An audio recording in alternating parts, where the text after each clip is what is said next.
بہلول نے حضرت جنید بغدادی سے پوچھا، شیخ صاحب کھانے کے آداب جانتے ہیں؟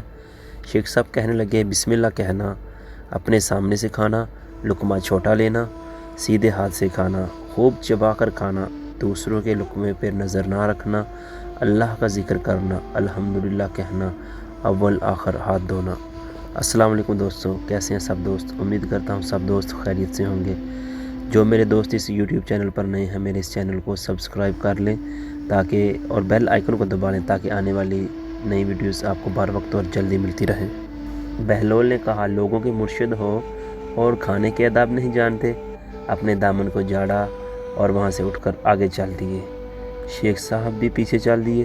مریدوں نے اصرار کیا، سرکار وہ دیوانہ ہے، لیکن شیخ صاحب پھر وہاں پہنچے، سلام کیا۔ بہلول نے سلام کا جواب دیا اور پھر پوچھا، کون ہو؟ کہا، جنید بغدادی، جو کھانے کے آداب نہیں جانتا۔ بہلول نے پوچھا، اچھا، بولنے کے آداب تو جانتے ہوں گے؟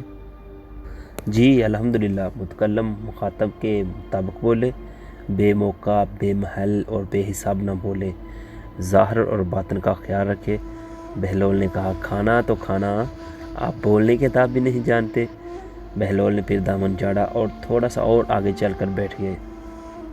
شیخ صاحب پھر وہاں جا پہنچے، سلام کیا۔ بہلول نے سلام کا جواب دیا، پھر وہی سوال کیا، کون ہو؟ شیخ صاحب نے کہا، جنید بغدادی، جو کھانے اور بولنے کے آداب نہیں جانتا۔ بہلول نے پوچھا، اچھا، تو سونے کے آداب بھی بتا دیں۔ کہا، نماز عشاء کے بعد ذکر، تسبیح، سورہ اور وہ سارے آداب بتا دیے جو روایات میں ذکر ہوئے ہیں۔ بہلول نے کہا، آپ یہ بھی نہیں جانتے؟ اٹھ کر آگے چلنا ہی چاہتے تھے کہ شیخ صاحب نے دامن پکڑ لیا اور کہا، جب میں یہ نہیں جانتا تو بتانا آپ پر واجب ہے۔ بہلول نے کہا، جو آداب آپ بتا رہے ہیں وہ فرع ہیں اور اصل کچھ اور ہیں۔ اصل یہ ہے کہ جو کھا رہے ہیں وہ لقمہ حلال ہے یا حرام؟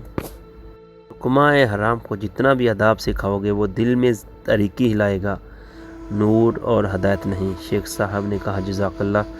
بہلول نے کہا، کلام میں اصل یہ ہے کہ جو بولو اللہ کی رضا اور خوشنودی کے لیے بولو۔ اگر کسی دنیاوی غرض کے لیے بولو گے یا بہودہ بولو گے تو وہ بال جان بن جائے گا۔ اور سونے میں اصل یہ ہے کہ دیکھو، دل میں کسی مومن یا مسلمان کا بغض لے کر یا حسد کینہ لے کر تو نہیں سو رہے، دنیا کی محبت، مال کی فکر میں تو نہیں سو رہے، کسی کا حق گردن پر لے کر تو نہیں سو رہے۔